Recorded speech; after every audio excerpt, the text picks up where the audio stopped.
Welcome to Bible in a Year, Day 12. Genesis chapter 27. Isaac blesses Jacob.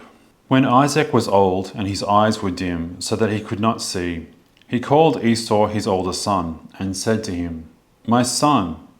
And he answered, "Here I am." He said, "Behold, I am old. I do not know the day of my death. Now then, take your weapons, your quiver and your bow, and go out to the field and hunt game for me, and prepare for me delicious food, such as I love, and bring it to me so that I may eat, that my soul may bless you before I die." Now Rebekah was listening when Isaac spoke to his son Esau. So when Esau went to the field to hunt for game and bring it, Rebekah said to her son Jacob, "I heard your father speak to your brother Esau. Bring me game and prepare for me delicious food, that I may eat it and bless you before the Lord, before I die. Now therefore, my son, obey my voice as I command you. Go to the flock and bring me 2 good young goats, so that I may prepare from them delicious food for your father, such as he loves. And you shall bring it to your father to eat, so that he may bless you before he dies." But Jacob said to Rebekah his mother, "Behold, my brother Esau is a hairy man, and I am a smooth man. Perhaps my father will feel me, and I shall seem to be mocking him, and bring a curse upon myself, and not a blessing." His mother said to him, "Let your curse be on me, my son. Only obey my voice, and go bring them to me." So he went and took them and brought them to his mother, and his mother prepared delicious food, such as his father loved.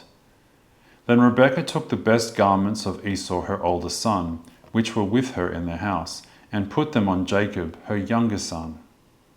And the skins of the young goats she put on the hands on the smooth part of his neck.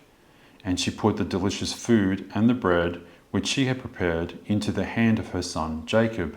So he went in to his father and said, "My father." And he said, "Here I am." "Who are you, my son?" Jacob said to his father, "I am Esau, your firstborn.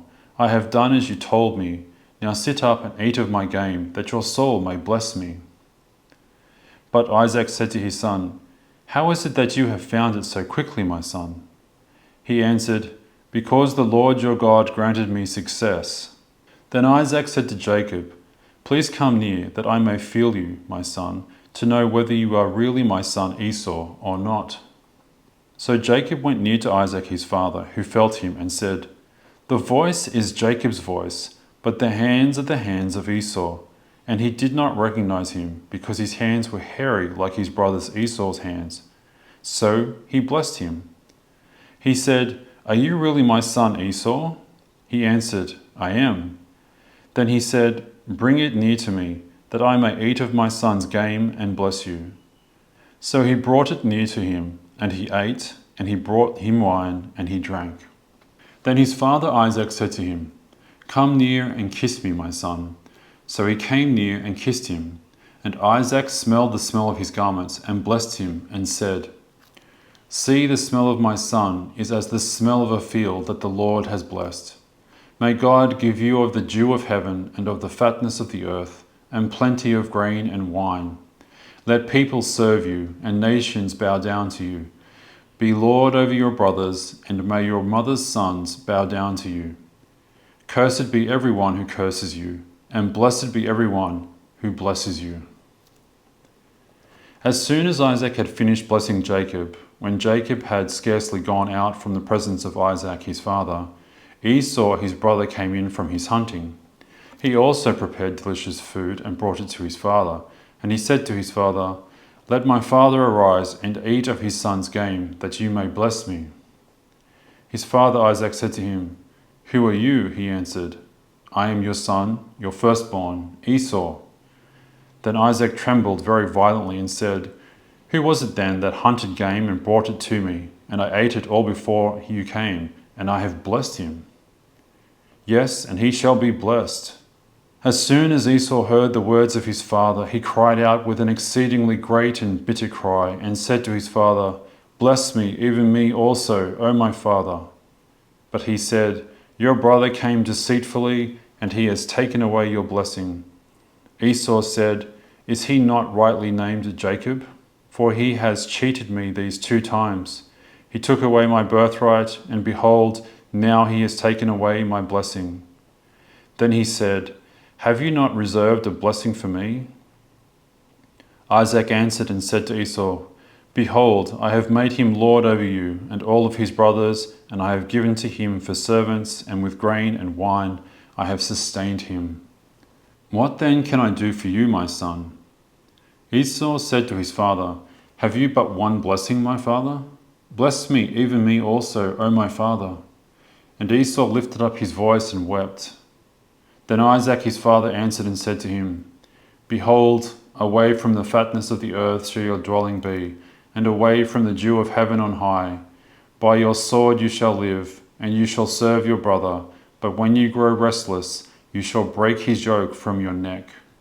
Now Esau hated Jacob because of the blessing with which his father had blessed him, and Esau said to himself, The days of mourning for my father are approaching. Then I will kill my brother Jacob. But the words of Esau, her older son, were told to Rebekah. So she sent and called Jacob her younger son, and said to him, Behold, your brother Esau comforts himself about you by planning to kill you.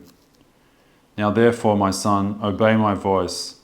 Arise, flee to Laban, my brother in Haran, and stay with him a while until your brother's fury turns away, until your brother's anger turns away from you, and he forgets what you have done to him. Then I will send and bring you from there. Why should I be bereft of you both in one day? Then Rebekah said to Isaac, I loathe my life because of the Hittite women.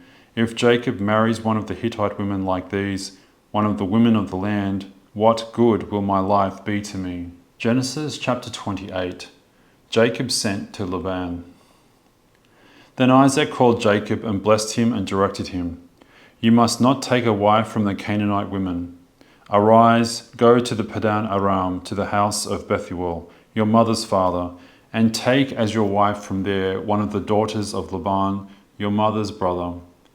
God Almighty bless you, and make you fruitful and multiply you, that you may become a company of peoples. May he give the blessing of Abraham to you and to your offspring with you, that you may take possession of the land of your sojournings that God gave to Abraham. Thus Isaac sent Jacob away, and he went to Padan Aram, to Laban, the son of Bethuel the Aramean, the brother of Rebekah, Jacob's and Esau's mother. Esau marries an Ishmaelite.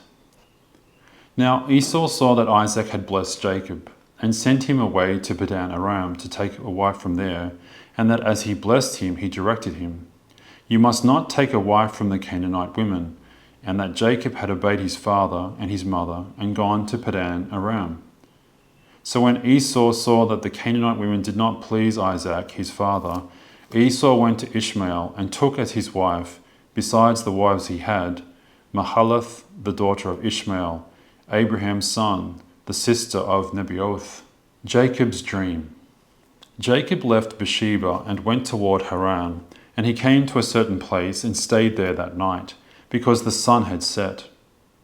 Taking one of the stones of the place, he put it under his head and lay down in that place to sleep. And he dreamed, and behold, there was a ladder set up on the earth, and the top of it reached to heaven. And behold, the angels of God were ascending and descending on it. And behold, the Lord stood above it and said, I am the Lord, the God of Abraham your father, the God of Isaac. The land on which you lie I will give to you and to your offspring. Your offspring shall be like the dust of the earth, and you shall spread abroad to the west and to the east, and to the north and to the south, and in you and in your offspring shall all the families of the earth be blessed. Behold, I am with you and will keep you wherever you go, and will bring you back to this land, for I will not leave you until I have done what I have promised you. Then Jacob awoke from his sleep and said, Surely the Lord is in this place, and I did not know it. And he was afraid and said, How awesome is this place! This is none other than the house of God, and this is the gate of heaven. So early in the morning Jacob took the stone that he had put under his head and set it up for a pillar, and poured oil on the top of it. He called the name of that place Bethel, but the name of the city was Luz at the first. Then Jacob made a vow, saying, "If God will be with me and will keep me in this way that I go, and will give me bread to eat and clothing to wear, so that I come again to my father's house in peace, then the Lord shall be my God, and this stone which I have set up for a pillar shall be God's house. And of all that you give me, I will give a full tenth to you." Psalm 12. The faithful have vanished. To the choirmaster, according to the Sheminith, a psalm of David. Save, O Lord, for the godly one is gone, for the faithful have vanished from among the children of man. Everyone utters lies to his neighbour, with flattering lips and a double heart they speak. May the Lord cut off all flattering lips, the tongue that makes great boasts, those who say, "With our tongue we will prevail, our lips are with us, who is master over us?" Because the poor are plundered, because the needy groan, I will now arise, says the Lord. I will place him in the safety for which he longs. The words of the Lord are pure words, like silver refined in a furnace on the ground, purified 7 times. You, O Lord, will keep them. You will guard us from this generation forever. On every side the wicked prowl, as vileness is exalted among the children of man. Matthew chapter 9. Jesus calls Matthew. As Jesus passed on from there, he saw a man called Matthew sitting at the tax booth, and he said to him, "Follow me." And he arose and followed him. And as Jesus reclined at table in the house, behold, many tax collectors and sinners came and were reclining with Jesus and his disciples. And when the Pharisees saw this, they said to his disciples, "Why does your teacher eat with tax collectors and sinners?" But when he heard it, he said, "Those who are well have no need of a physician, but those who are sick. Go and learn what this means. I desire mercy and not sacrifice, for I came not to call the righteous, but sinners." A question about fasting. Then the disciples of John came to him, saying, "Why do we and the Pharisees fast, but your disciples do not fast?"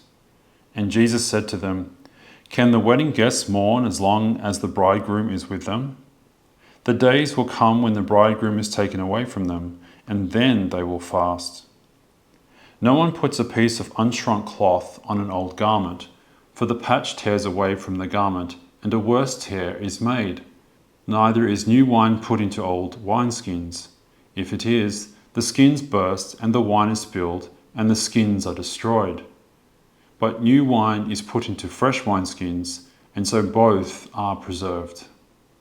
A girl restored to life and a woman healed. While he was saying these things to them, behold, a ruler came in and knelt before him, saying, "My daughter has just died, but come and lay your hand on her, and she will live." And Jesus rose and followed him with his disciples. And behold, a woman who had suffered from a discharge of blood for 12 years came up behind him and touched the fringe of his garment. For she said to herself, "If I only touch his garment, I will be made well." Jesus turned and seeing her, he said, "Take heart, daughter, your faith has made you well." And instantly the woman was made well. And when Jesus came to the ruler's house and saw the flute players and the crowd making a commotion, he said, "Go away, for the girl is not dead, but sleeping." And they laughed at him. But when the crowd had been put outside, he went in, took her by the hand, and the girl arose. And the report of this went through all that district. Jesus heals 2 blind men. And as Jesus passed on from there, 2 blind men followed him, crying aloud, "Have mercy on us, Son of David." When he entered the house, the blind men came to him, and Jesus said to them, "Do you believe that I am able to do this?" They said to him, "Yes, Lord." Then he touched their eyes, saying, "According to your faith be it done to you." And their eyes were opened, and Jesus sternly warned them, "See that no one knows about it." But they went away and spread his fame throughout all that district. Jesus heals a man unable to speak. Jesus heals a man unable to speak. As they were going away, behold, a demon-oppressed man who was mute was brought to him. And when the demon had been cast out, the mute man spoke. And the crowds marveled, saying, "Never was anything like this seen in Israel." But the Pharisees said, "He casts out demons by the prince of demons." Reflection. If all observant Jews fasted a couple of days each week, why didn't Jesus and his disciples fast? Why did Jews fast? This practice started with the destruction of Solomon's temple by the Babylonians, and so throughout the time of exile, Jews fasted on particular months and weekdays. See Zechariah chapter 7, verses 3 to 5. Fasting was a sign of mourning, and with the destruction of the temple, Jews mourned the absence of God's presence that dwelt in the temple. Israel's sin led to the Spirit of God departing from the temple, and so fasting was both mourning and reparation that sought God's return to his dwelling place. So why didn't Jesus' disciples fast? Jesus gives a profound answer. While the bridegroom is with them, the wedding guests cannot fast. Here Jesus alludes to the practice that during the 7 days of a wedding feast, a pious Jew is exempt from the 2 days of weekly fasting. As long as the disciples have Jesus with them, they have the divine bridegroom. But once the bridegroom ascends into heaven, Jesus' disciples begin the practice of fasting, recalling the sacrifice Jesus, their bridegroom, offered on Good Friday, just as the Jews mourned the loss of the temple. Do you fast and practice abstinence on those days prescribed by the Church?